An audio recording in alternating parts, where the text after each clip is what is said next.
Sit down.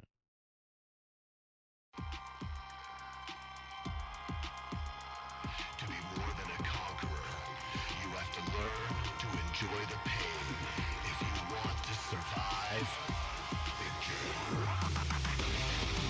victory. What's up, everybody? Welcome back to Surviving the Game. This is episode 3, and I am your host, Chad, and this is my buddy, Steven. What's up, guys? What's going on, man? How's everything going, Steven? Man, everything's going pretty good. Yeah, that's awesome, man. Just I'm grateful that we're back for another episode. You know, who would have thought we'd have made it to 3 already? Yeah, it's going Kind of by quick. Yeah, it's been a little struggle to schedule these things, man, but we're doing the best we can at this point, right? Yes. We do want to take a moment just to say thank you to Wildwood Reserve Barbershop for letting us use this space to record this podcast. We wouldn't be able to do it without them. Where do you go to get a haircut, Steven? Well, come to the Wildwood Reserve and you can book an appointment at www.barbershop.com.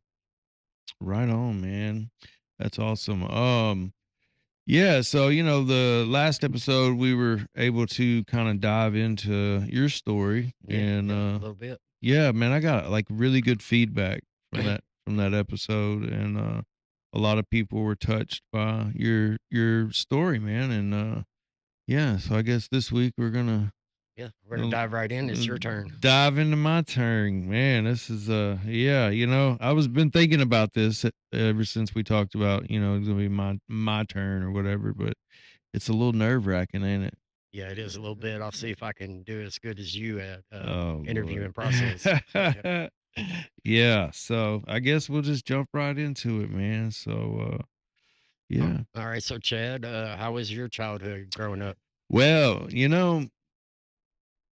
when I think about addicts, when a lot of people think about what addicts, childhoods like, a lot of people have different experiences, and mine was different than a lot of people's. I grew up in a house where there was a lot of love and support, and I had a very good family, and a good upbringing. Got a brother and a sister, and we were all raised the same with the same morals and values, and somehow or another, I became an addict. The black sheep. The black sheep, yeah. So, from an early age with me, I always just felt a little different. There was something that just never really set right in me, and I was always kind of uncomfortable in my own skin, and um, would always just wanted to be somebody else, and like I could be around any type of people, any group of friends or whatever, and I'm gonna, want to be everybody but me, and I don't know what that's about. I don't know what makes a person feel like that. But yeah, I was just like I said, I had a great childhood growing up, but there was just something inside me that was off, man. Just one little instance that I can kind of describe is like my neighbor. His dad was a police officer. He was a bomb squad dog. He had bomb squad dogs, like drug dogs and stuff, And I remember probably 8 or 9 years old. He had this little display board in his garage where he would go around to like schools and stuff and talk about drugs, and it had like all these different examples of drugs and drug paraphernalia and stuff like that, and like I just remember being so fascinated by it.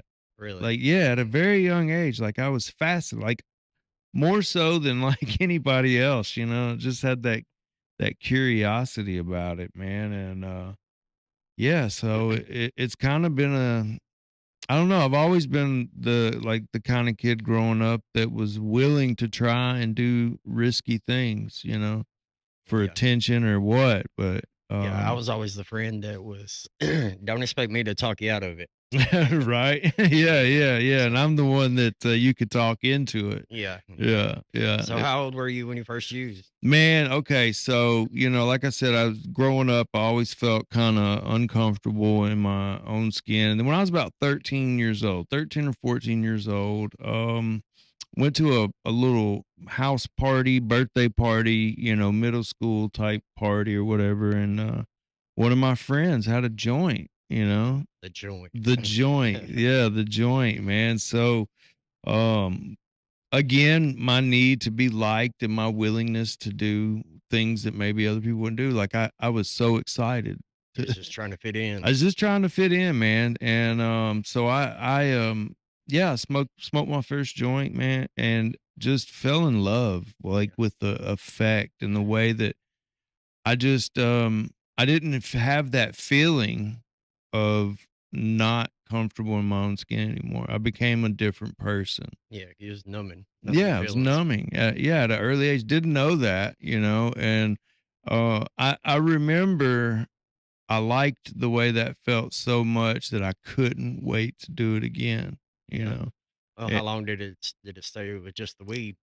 well, that's the thing. Like, so my first time using was kind of a fluke type thing. I don't even know where my buddy got the joint, but like I didn't smoke again for a long time Really? because it was just a random chance, I guess, that he had it. Yeah. It wasn't like we knew where to get it or anything like that. But then when I got into high school, or right before I got into high school, it became very obvious where to go and get Oh weed yeah. and stuff like that. So into Yeah, I high remember in school, high school that pretty much it was just weed going around back in the yeah, early, late 99s and right. early 2000s. Well, that's the thing. It's a little different now. It is a little different now. It was actually a little different in my high school too, man. I went to school in Laverne, and believe it or not, man, we had a huge like epidemic of crack and cocaine at that school. So um that was the progression, it was when I was 16 years old. I tried coke for the first time, and it was like I don't know, it was obviously different, but I knew that I had a problem because, like, we would do drugs socially with Mhm. my friends and stuff, and I was the guy that when it was over and, like, it's time to go home to curfew and stuff, like, I'm sneaking out and I'm going to go get some He more, said, "I'm going to get some more." Yeah, I yeah. believe that. Yeah, yeah, you know what kinda addict I was, Yes, man, sir. so yeah, so, a lot of my friends, they did it as the social thing, it wasn't like, that was the main focus, and for me, like, all the other things were second.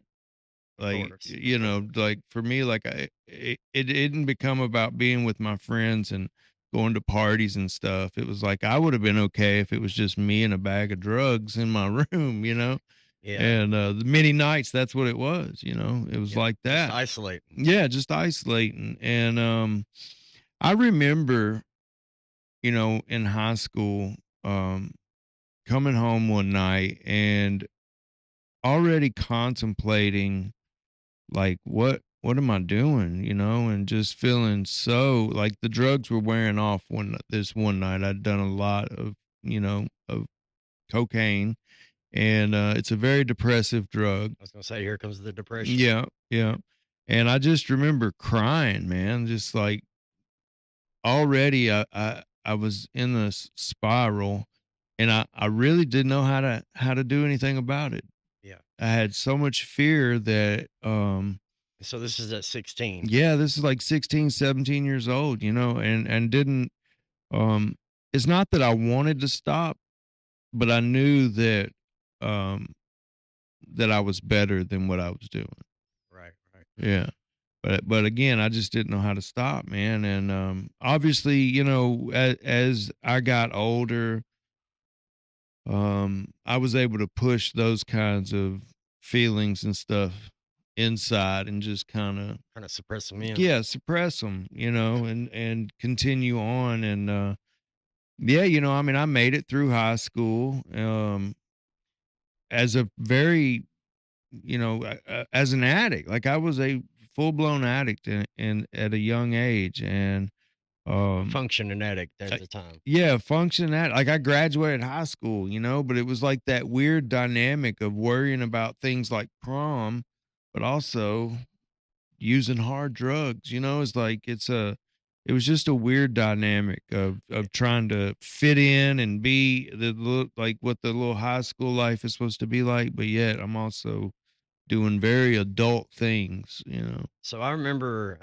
I was 18, and so you was a year or two older than me. Yeah. So, well, we worked together at Advanced Auto Parts, Mm, back then. And when I think about back then, that was before, I really experimented with anything. But you already had a problem with it, and it had already caused you to catch some charges at the time, right? man. Yes, yes. So my daughter, let's back up just a little bit. My daughter, I met my what would be my wife right after I graduated high school, and then she ended up getting pregnant at a young age, and I had a kid. You know, when I was 20 years old, my daughter was Mm-hmm. born. Yes.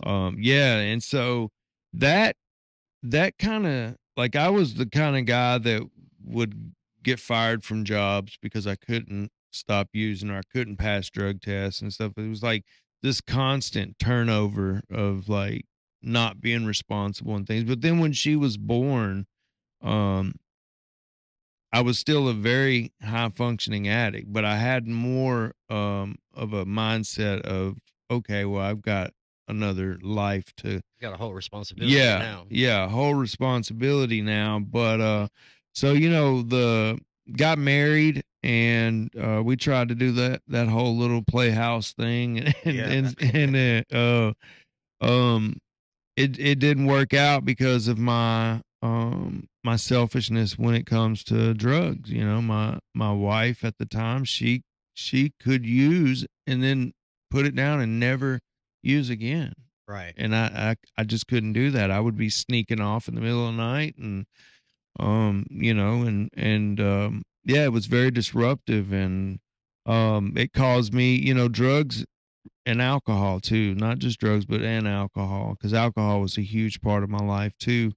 It caused me to make decisions that affected other people's lives, not just in my family, but other people's lives. And in 2002, you know, I stepped out on my wife, and we had split up, and we were doing a little separation. And you know, a lot of people don't know what I'm about to say. You Here know, we go. Here we yeah, go. here we go.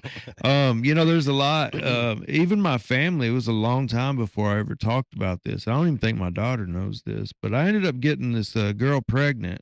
Um, Yeah, and remember that. yeah, and she, you know, she had to make a decision that I wasn't a part of.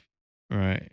I know I put her and she put herself in this situation that she ended up getting pregnant and she already had a kid too, and she also had a significant other. Um, and it put her in a position to make a choice, and she made a choice that I was not aware of at all. And like that destroyed me when she got an abortion. Like that really played hell on me. And I just felt so ashamed that I caused such chaos in multiple people's lives. And she ended up her significant other ended up killing her. You know, he ended up murdering her. And I Mm, never got to talk to her, man, and never got to deal with that, you know. And so once again I just suppressed it yeah. and kept moving forward. And you know, we finally ended up splitting up for good. But and that kind of opened the door for me to, and this is right around the time that me and you started working and, you know, together, you know, when you were right out of high school. You was a Yeah. young pup Yes, at the sir. time. But yeah, I got in some serious trouble there. And I got one of the biggest blessings I got during that, because it was three felonies at a young age. And um, I got a diversion from the state of Tennessee. So I was able to get probation instead of Yeah. prison. I Yeah. remember you were working a second job just to pay for that Ah, probation. man, it was I had a lot hanging over my head, and I had a lot to lose Yeah. if I messed up, you know. But I didn't stop using. I kept using throughout that whole time and just did the manipulation thing when it come to drug tests and things. And to be honest, it wasn't that I was good at like manipulating drug tests. I just got lucky. Yeah. That's all that is, man. I got lucky. And You get lucky until you don't. Yeah, until you don't, and then when you don't, it's yeah, you're really unlucky then, you Yeah, know? yeah. So, Been there a few times. yeah. Oh, I'm sure, Steven. I've been around you, man. I know your history just like you know mine. Yes, sir. Um, but yeah, so, that, I made a poor decision, um, to that like with my childhood best friend, I made a bad decision to try to take something from him, and it cost me 3 felonies, and I don't really wanna go into too Yeah, much no detail problem. with that. But, it completely split our friendship up, and it was, one of the selfish desires again, man. I let drugs and alcohol influence, my decision making. But I got the diversion, and, I got off of probation on June 30th of 2006. And then 30 days later, on July 30th of 2006, I got paralyzed. Um, No, and what happened? How did you become paralyzed? all right. So again, drugs and alcohol really influenced my decision making, and I was talked into.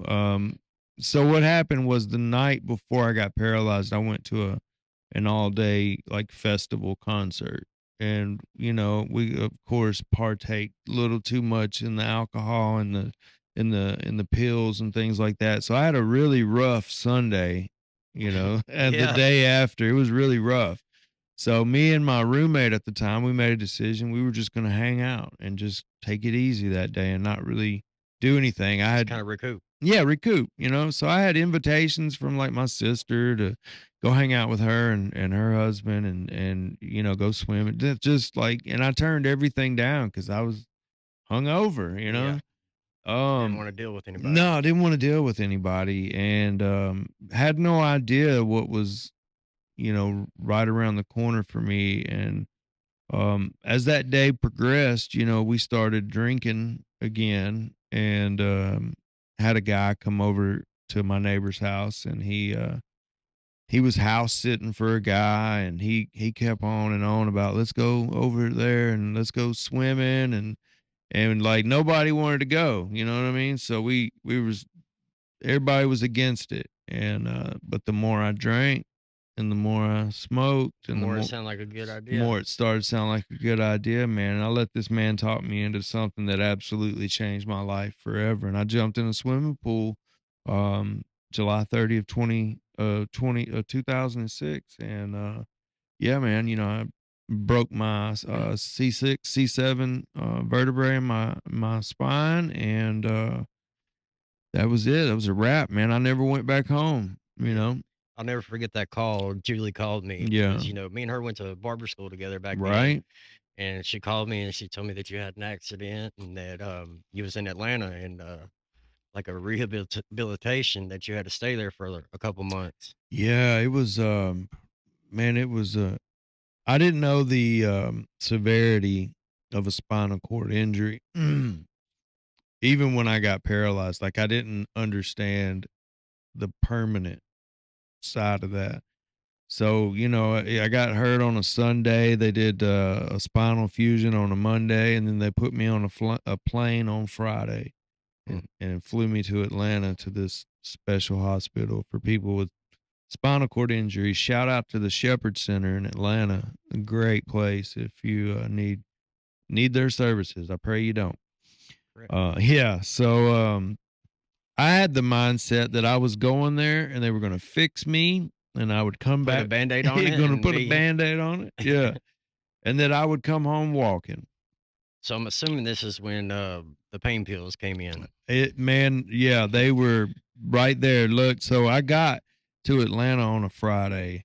Um, On my way there, they flew me there in this little Metajet thing. It wasn't a helicopter, it was a little Metajet, and Mm, it was, like, very claustrophobic. Like, I'm in a hospital bed, and I'm in this little jet, and it felt like the ceiling of the jet was probably, like, I know it wasn't, but it felt like it was, like, right on top of me. So I'm freaking out, yeah. and the nurse on board, I remember before we left, he showed me he had a pocket full of syringes filled with morphine. Mhm. And so, like, anytime I would make a sound, he would just give me a little bit of morphine. Oh, wow. Yeah, and so when I landed in Atlanta, they slapped this fentanyl patch on me, Mhm. and I immediately started overdosing. I started throwing up, and I threw up all weekend. We couldn't figure out what was wrong, you know? And, I just remember telling my mom, I was like, "We made a bad decision. I wanna go home," you know? Yeah, I just, I felt like I was dying. That was my first experience with, like an overdose, you Yeah. know? Um, and they finally, we figured it out and was like, "Take this patch off," you know, and it was instant relief, but, um, that didn't deter me in any way, and it wasn't but a few days later that they took away all my pain medicine Mm. in this spinal cord hospital, and I was angry. I bet you I were. was angry because I felt like, if anybody deserved it, Yeah, it's you me, you deserved it. know? Yeah. And, I'll never forget the doctor's name. His name was Horace Murray. He was an older guy, great doctor. He's like world renowned, in that field. And, I was whining to him about wanting pain medicine. And, he said something that was so profound, and it made me so angry when he said it, but he said, "I'm not in the business of creating addicts." Ooh. Ooh, yeah, yeah. I was so mad, dude. Like, it was I thought, "How dare you Yep. say that to me?" I mean, if Like, we had more doctors like that, man, that would be great. it would, yeah. No, he was like he's a great doctor, man, but, in that moment, like, I was in pain, but he knew the real outcome of prescribing not just me, but anybody, long-term pain medicine. It's Yeah. a deadly, decision that I wanted. I wanted. Like, I felt like I deserved it. Um, and so when I got home, I found a doctor that co-signed that, Yeah. and, um, that's when my life really took a dive. When I found that doctor that would write me a prescription basically with whatever I asked him to write, Yeah. my life started falling apart even quicker. Um and the progression of the quantity and the drug itself, like, you start off with a very low dose and not so hardcore drug, and then it's like before you know it, it's like oxycontin and just like very strong pain medicine that most of the time they prescribe to people that are going through like cancer Yeah. or something like And I that. mean, like in your case, I feel like you probably needed it at the time, but then when you had a free reign of give me more. Yeah. Yeah. Yeah, so that's true, and that I talk about that a lot when I go and speak at treatment centers and things like that. Like, I had a legitimate need for pain control, but I didn't have the ability to do it responsibly. I couldn't just take it like the bottle said. Right. If one was good, four was going to be great. Yeah. And that was kind of the mentality I had, and for years, Um, I had no issues with getting, prescription medicine. I didn't have to go to the streets to get it, so I didn't feel like I was doing anything wrong. Right. It was legal. But legal or not, um, getting hooked on opiates, it didn't just steal from me, it stole from my family, it stole from my friends, it stole from, my relationship with God, um, and it got to the point, honestly, man, where I didn't care about anything. or anyone. I mean, I love my family, I love my daughter, but um drugs came first. Yeah, they did, Yeah. for a long time. Yeah. And so it's right around that time, Stephen, that I feel like you probably got your little, I feel first like I little. was I was there. I remember buying from you a few times. I Yeah. remember us going to get some several times. Yeah. Several. We was each other's crutch. Yeah. Sometimes I could find it, sometimes you could find it. Uh, Paralyzed or not, here we're going to Bill Road. Oh yeah. Yeah. Most definitely, man. And Chad's driving like 120 miles an hour. He's got the car, the van at the time Yeah. set up with the little thing on the steering wheel, got the little thing to hit the brake, and Yeah. I'm over here just praying we get there. Just got, yeah, man. And I didn't care whether, honestly didn't care whether we got there. I just Yeah, we that's really the didn't. reckless lifestyle of it, man. But um I witnessed your kind of decline too, because you There ain't no were kinda to it. right. But I mean, I witnessed it from a point where you were successful, you had a business, and it's like once you introduce opiates to any situation like that, it's going to take everything from us, It's gonna take everything, and it everything. did. It took everything Yeah, it did several take, times. several times, right? Yeah. So And then the worst thing is that, it takes over your mind. It takes, you know, I guess us as addicts, that's where the selfish part yeah. comes in. At first it's all about us Right. until it is all about us. Yeah. And yeah, Yeah, it is.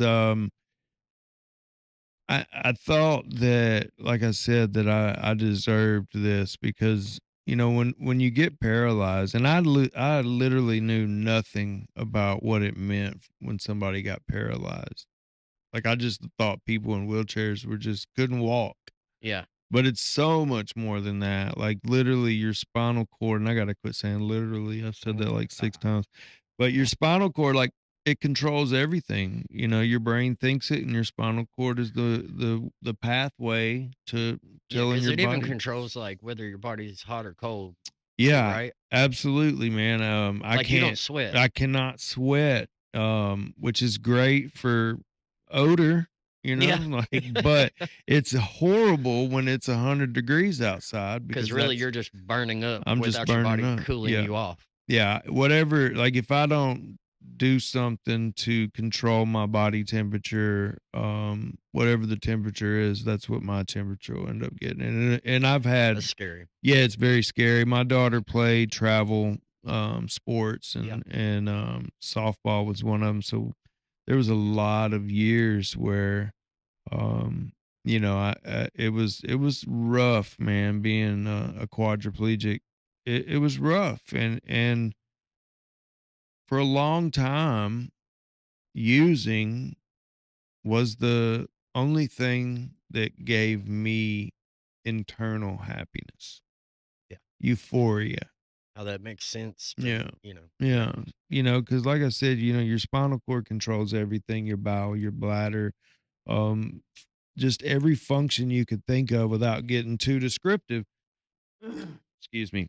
Um, so yeah, so that's one reason why I kept always feeling like I deserve this, man. Yeah. Like I don't get to get pleasure in other ways that people get it. Like my euphoria is drugs.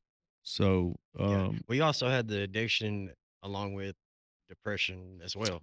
yeah, PTSD, diagnosed PTSD, depression, anxiety, the normal things that come with a traumatic injury or a traumatic event. And I've had a lot of both. I've done psychological damage to my family, to my daughter, and then to myself, And um, one of the hardest things, or one of the most common reasons why I would wake up every morning and my first thought would be using is because when I open my eyes, the first thing I would see is my wheelchair Mm. sitting right there by my bed.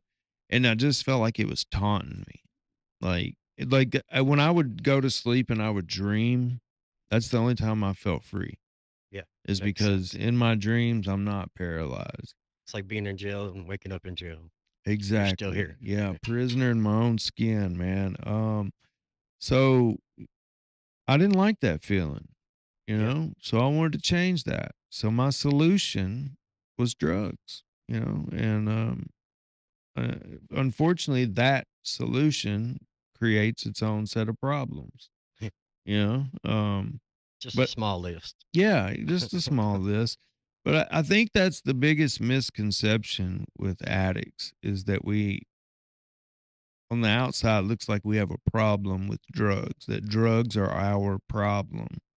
But in reality, drugs are the solution to our problem.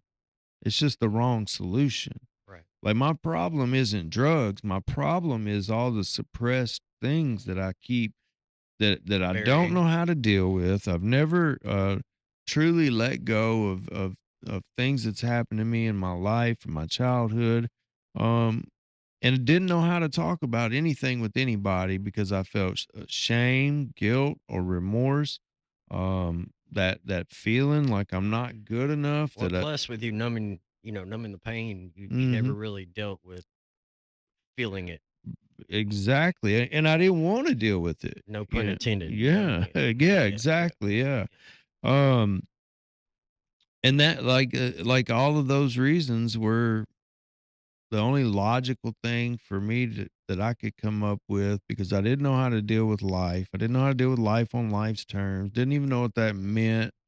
Um, so my solution was to not deal with life. So how many years total would you say that you were addicted to drugs? Oh man, let's see. So I got clean July 18th of 2022. I was 42 years old. So probably a quarter of a century, 25 or It's a long more. time. It's a long time, man, to go through. So how It's does a person quit after a quarter well, century of using? that's a good question, and I'll tell you, what happened to me was in 2018. I made a lot of poor decisions in my life, and most of them were under the influence. Mhm. And so back up to 2013, I made a decision that um nearly took the most precious thing in my life away from me. And when my daughter was going into high school, it was the summer before her freshman year, and she made her school's volleyball team, her high school volleyball team. And so that summer, I was taking her in the mornings and dropping her off so they could do their practice and stuff. And then one morning, it was July 30th of 2013 or 14. I think it was, yeah, it was 14, 2014. Um, I dropped her off and I went to the pharmacy and I picked up my prescription. And being the addict that I was, I couldn't wait till I got home to No, use. never. Yeah, no, of course not. And so I used and then, went and picked her up and I traumatized that little girl, man. She was terrified because I was not like nodding off while I was driving, and she just closed her eyes and laid her seat all the way back and just closed her eyes until like just probably praying that we'd make it home, and going down the interstate, I fell asleep, nodded off and went off the road and hit a trailer, flatbed trailer, and it went through the windshield and it went right over the top of her. Had she been sitting up in a seated position, it would have it would have killed her. Mm, And I that traumatized her. yeah. Like I did that to her, because of my own selfish uh addiction So now that. you got more shame and guilt. Yeah, now I got more shame and guilt, man. So I started carrying that weight, and it really became obvious to me that I was failing, and not I was failing, that I had failed her. Yeah. So in 2018, I made another poor decision, which turned out to be. the first stepping stone for recovery for me, but I made another decision to do something, and then I made some comments about trying to end my life, and I wrecked my car, and um, when the police got there, I told them that my intent was to commit suicide. Yeah. And so that cost me or caused me to have to go involuntary into a facility. Yeah, you mentioned you're gonna kill yourself, and they're gonna Yeah, they'll commit you. take you. How Yeah. long did they keep you? So I went there, man, and for the first time in my life, I went through a detox. And how And was see, that? it actually I was so relieved because I didn't know how to ask for help, right? Because for a long time, I thought I had it where nobody knew I was an addict, and Mhm. like the only person I was fooling was me. Like Yeah, I was the last one to figure it out that everybody knows. Um, but I still didn't know how to just say, "Hey, I need help," yeah. like to my mom or my dad or anybody. I just Or even all those times where you can ask for help and say mm, you want help, but it's just I wasn't ready. weren't ready. Yeah, that's the other thing too was when I would think about quitting, I couldn't imagine living life without having drugs in my life because they'd been such a big part of my life that I just couldn't imagine life without them. So I could imagine at that point you was probably like I was at one time where like, did you know anybody that made it out? Anybody that was in recovery? Anybody that wasn't a drug addict anymore? Like, at that time, no, yeah, no, yeah, me neither. Like no, nobody. yeah, Nobody. nobody, no, nobody. I knew a lot of people that died that Yeah, they made it out that way, but I yeah, didn't know anybody that successfully stopped using and found a new way to live. yeah. Um, So that was my first experience with detox. That was in 2018, and they tried a lot of things, and one of them was MATs, medical assisted treatment, which is like Suboxone Hmm. or Vivitrol or anything that's medicinal plus treatment. Uh, but the problem for me was we were only trying to address the substance. So we were just trying to replace the drug. Um, So no therapy. no therapy, No right? therapy. Yeah, Okay. so no therapy. Just like okay, and even in my own mind, I thought, well, if I just don't use, I'll Then be okay. But yeah, the problem is I still got a lot of stuff that I'm not dealing with. you're still your own worst enemy, I'm still my own worst enemy. and in your head is the worst place. Yeah, in my head was the worst place. Yeah. So, I tried there. They had like a Suboxone clinic there, and I tried that. But the problem with that for me was now I'll say this: I know a lot of people who successfully use Suboxone and other things Yeah, as a means of recovery. So I'm not knocking that at all because it just didn't work for me. Doesn't mean that it doesn't work. It just didn't work for me. Um, but the problem for me was that it was left up to me whether or not I took that medicine. that part. Yeah. Yeah, So if I didn't take the medicine, like if I did take the medicine, things were pretty good. Like I could, like function on a day to day basis. But if the idea ever came in my head that I wanted to get high, it only takes that it one only time takes that one time. And I knew. because they say you relapse before you relapse. Oh yeah, you plan it. And that's the thing with Suboxone is I literally had to plan it because I had to make sure I got that stuff out of my system before I could use. Before you could actually Yeah, get high before I again. could Yeah. actually get high again. So like I literally would plan. There goes that word again. I would plan. Yeah, I would plan my relapse, and every time that I did that, it just started the cycle over again, and before you know it, I'm not even trying to get clean. I'm Yeah. right back where I started, And, it, square and it's one. amazing, that, because you could go some amount of time and not use, and then you pick right back up, and it's always 100 times worse than it was last time.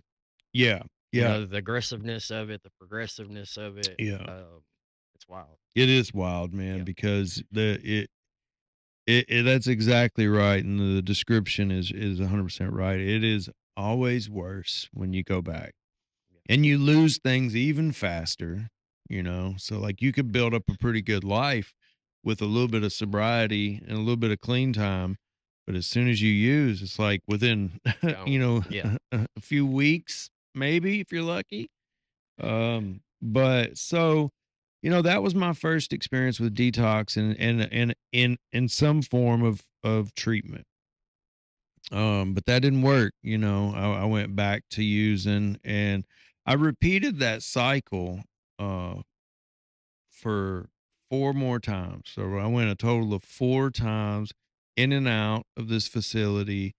Detox, try this, detox, try this, and it never worked. And then finally, So at this I point, you're getting pretty desperate. I've given up. Yeah. At this point, there was I just did not see an out for me. The only out I saw was to take my own life. Like, that's the only thing that I thought would You reach a end my point where suffering. you're just like, you're tired of trying. Yeah, You know, because I know for me, there's several times, like I wanted, like I'd tell my mom every week I was going to go to rehab. Now, yeah, whether I called that rehab to go was a different story. yeah. Um, yeah. That's the thing, and I'm glad you brought that up, because that to me, that is the disease right Oh there. yeah, That's the absolutely. disease, because what you just said is you would call your mom and you would tell her you're going to rehab. And in that moment, you meant I meant every word of it. every word of it. But then that Putting that the disease, actual yeah, action behind it right. was a whole nother story. And that's the disease part, where we know, like, we have intention, but for some reason our disease talks to us in our own voice, and we convince ourselves that it's a good idea to just use instead. Yeah. And that, like, I used to think that drug addiction was a choice, not a disease, until I figured or was taught what makes it a disease versus a choice. So it's actually both. It Hmm. starts off as a choice, and then it progresses into a disease until it's a disease of the mind. It's classified. You can look it all up. Um, but it's that point where, with all the intention in the world to quit, and you just can't quit anymore. Right. And so, for me, I didn't see a way out. I nothing worked, and so I got what is I love this term. It's called the gift of desperation.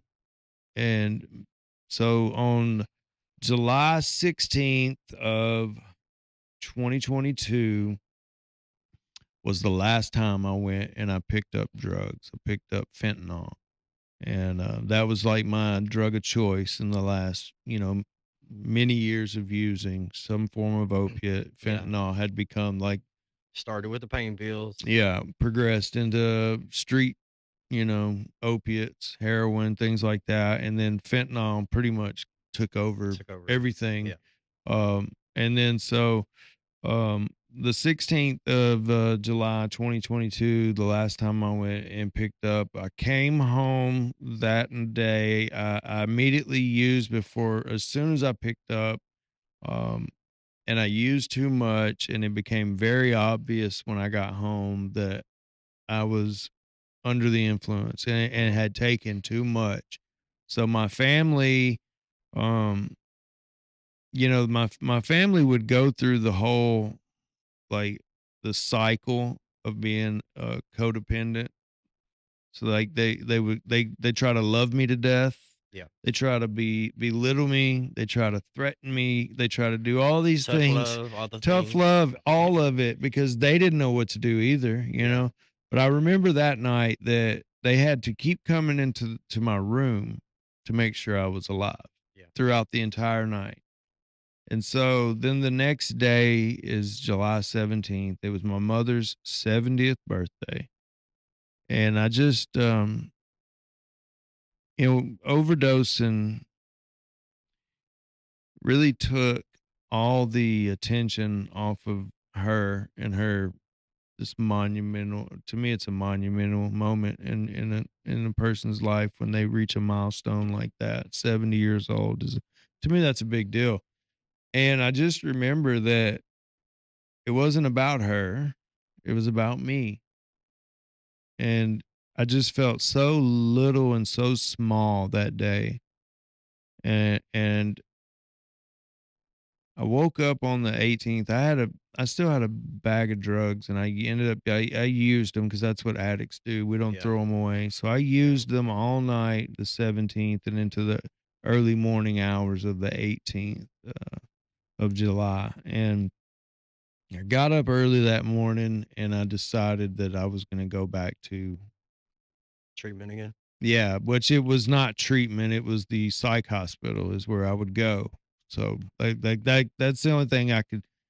Like, when I went the first time and they did the whole detox and they had, like, a little treatment plans and things, like, that's the only thing that I could think of for me to do was to go back there, Try one more time. try one more time. So this was the 5th time for me to try, and I went there and, I didn't have expectations that it was gonna work. What I really was doing, I was going there so that my family wouldn't find me dead in the house Yeah. because 'cause I'd given up. I had given up and, uh, so I checked in on the 18th and, on the 20th, my mom and dad came down there to visit to bring me some clothes and some food and stuff, and, I was doing alright, I seemed as normal as you could possibly be, but then the very next day on the 21st, while I was there, something happened and it was like a light switch and I started going into cardiac arrest Mm. and my blood pressure shot up extremely high and I felt like I was about to stroke out and have a heart attack. So they took me over to the main hospital at Vanderbilt. Shout out to Vanderbilt. They've Yeah. saved my Amen. life many a times. So they took me over there to the main hospital, and I remember I called my daughter and I called my mom and dad, and I just told them, I said, I'm through living. I'm done. I give up. I can't do this anymore. I do not want to live anymore. And it wasn't long later that they arrived, and they arrived pretty quick, and they got there just in time too, because not long after they got there, the doctors came into the room and they were talking to me and they asked, he said, if your heart is to stop, do you want us to resuscitate you? And I told him no, I'm done fighting. I'm not gonna fight anymore. I can't continue to live like this anymore. Now, And didn't Kelsey go over your head with that? she did, man. Like, the only thing Thank you, that's Kelsey. yeah, thank you, thank you. Because I came from the psych hospital, my daughter, whom I drug through, my life of addiction and she had no choice in the matter.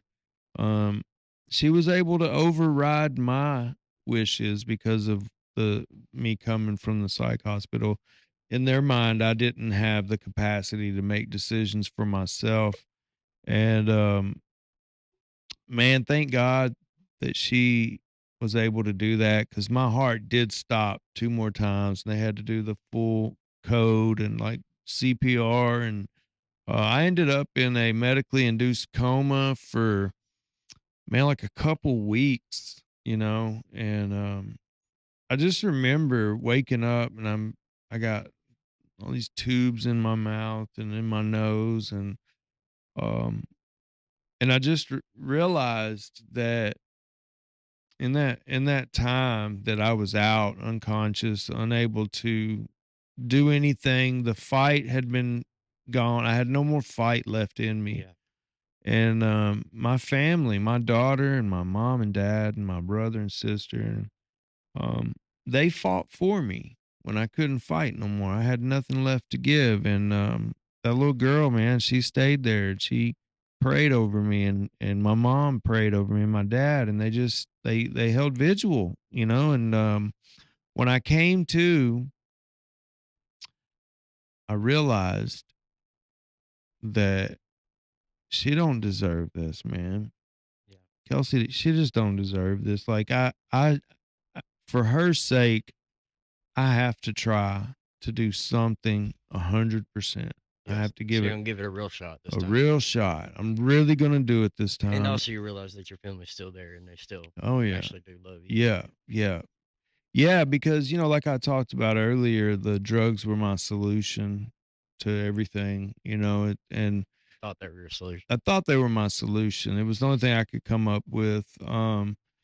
But I made a decision that I was gonna fight. I was gonna do something different, and I just didn't know what yet. And so when I was discharged from there, we set up for me to go to intensive outpatient at this other facility, and I did that. I went there, and I went every day like I was supposed to. You And had to go like so many hours a day, didn't you? yeah, Kind of like yeah, just class for a few hours, yeah. It was right? long. Yeah, it was like Yeah. 5 hours a day, 6 hours a day, something like that. It was a good little bit of time, and I paid attention, and I started learning about the disease of addiction, and I starting to feel again like there was something worth fighting for inside me. Like I had everything in other people that was worth fighting for, like my daughter and my Yeah. mom, my dad, like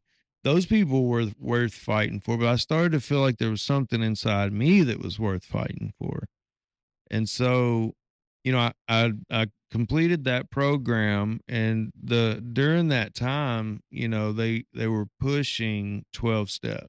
Yeah. They were like, the lady that was doing the classes and stuff, so was encouraging me and the other people there to start getting involved with 12 step, whether it's AA or NA or whatever, just start getting involved with that. And man, I didn't know. I was terrified. I didn't know who to call, didn't know where to go. So I called you, Yeah. and you took me to my first NA meeting. Went to underground, Yeah, right? no, Yeah. we went to buy the book. Okay. Yeah. Yeah, so went to buy the book, and um man, for the first time in my life since I started using, I didn't feel alone Yeah. in this fight. I was surrounded by people that have the same experiences as me, that have gone through some similar things, not quite the exact, but very similar things as me. And they found a new way to live. And they found a way to deal with life, you know? So for Um, the first time, you're like really feeling everything. yeah, for the first time, I became willing to deal with me and deal with the things that I suppressed, Yeah. and like I had tried therapy with professional help or whatever, like psychiatrists, things like that, but I could never make that connection with those people because I felt like I was trying to make them understand what it's like to be an addict. Yeah. And then when you come to Or like, make an excuse. yeah, or you just tell them something to get out of the room, Yeah. that was the most common thing for me, was just trying to get out of the room. But when I came to NA, and I really I just became willing to do whatever it was going to take to turn my life around. And so I started listening to people that had time clean, listen to what they had to say, and they suggested, do this and do that. And so one of them obviously was get a sponsor. Hmm. So I tried getting a sponsor. It took a little while to get them. It's like asking somebody to prom or a date or something. It's awkward. It's It is awkward. uncomfortable. Yeah. But what I've learned is that you do the uncomfortable thing until it becomes comfortable, Yeah. you Yeah. know? They say if you're comfortable, you ain't growing. You ain't growing, and those growing pains, man, in that first, year, um, they were tough at times, you know? Yeah. But, being so like, in NA, they talk about the therapeutic value of one addict helping another. It's like the most valuable thing that we have is each other and our own understanding of what I know what you're going through. You know what I've gone through. You know, it's Yeah. like it's the most valuable experience we could get, and we get it for free. We don't have to pay to be in this, be a part of 12-step recovery. Um, so I got a sponsor. I got a couple different sponsors throughout that first year, and it took a little while to get the one that I just really connected with, um and I'll tell you, my life started to change when I started actually working the 12 steps. So the first step is to admit that I'm powerless over this, and that when my life is left completely in my control, my life is unmanageable. Mm.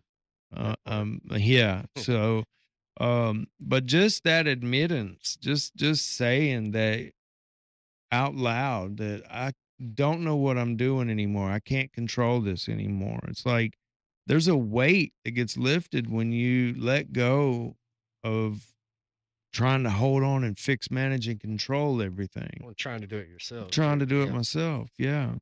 So, like I said, I started working the steps, and steps 2 and 3 really talk about finding your connection with the higher power, and then making that decision to turn your life over to God. To me, I mean, in 12 step, you can higher powers the term, and it could be whatever works for you. For But it's me, it's also surrender and not having to do it by yourself, you know? yeah, yeah, yeah. So I grew up with an understanding of God. Like I knew from my religious beliefs, I knew who God was, but I didn't know how to have a relationship with God. Mhm.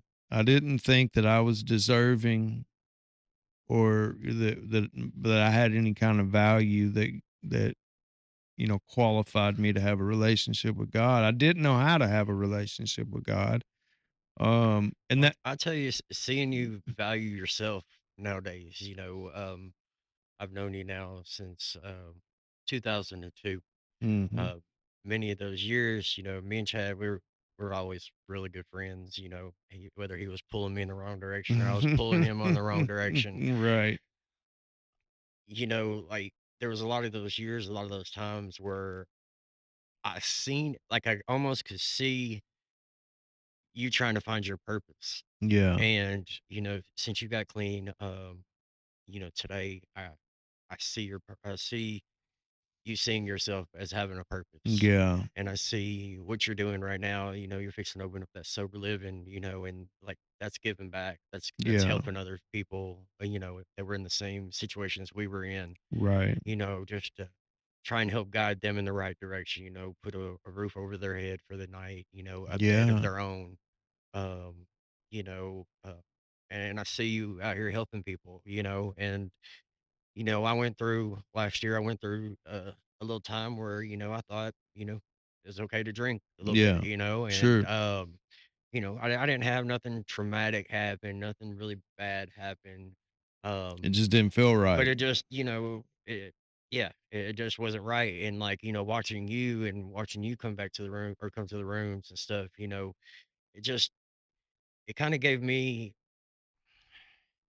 like, everything that I've been through, if I don't stay sober, if I don't stay clean, everything I've been through is kind of in vain, Yeah. It's all for nothing. and, we got a lot of people look up to us, a lot of people that watch us, you know, so this life is just is so much better. Yeah. It is. And um that was one of the big problems for me, was the fact that I felt like I didn't have value, or like after I got paralyzed, I felt less than. I felt like I can imagine. And so I didn't think I had anything to give to this world, and so when I started working the steps and I started to rid myself of those barriers and that trauma and all that shame, guilt, remorse, grief, all that stuff, and I really started to um work those things out. Like, I started to see my purpose and I Mhm. started to see value in myself. Um and I really wish I really wish everybody could do a 12-step program, whether you got an addiction to Whether you have an drugs or addiction or not. not, it could help anybody and Yeah, yeah. everybody. Well, we're all addicted to something, Yeah. but it really did change my life, man, because steps 4 and 5 are like those are the steps where a lot of people tap out Yeah. and they just stop working because it's so hard to go over your life. You have to go and talk and work out everything that you have as far as resentments or shame or guilt, like things you might have done to people or things that might have been done to you, whether it's sexual abuse or losing a child or any of that kind of stuff that you just suppressed. Mhm. You've got to bring it out, and you've got to like literally tell somebody, your sponsor. You got to tell God, and you got to like verbally say that kind of stuff.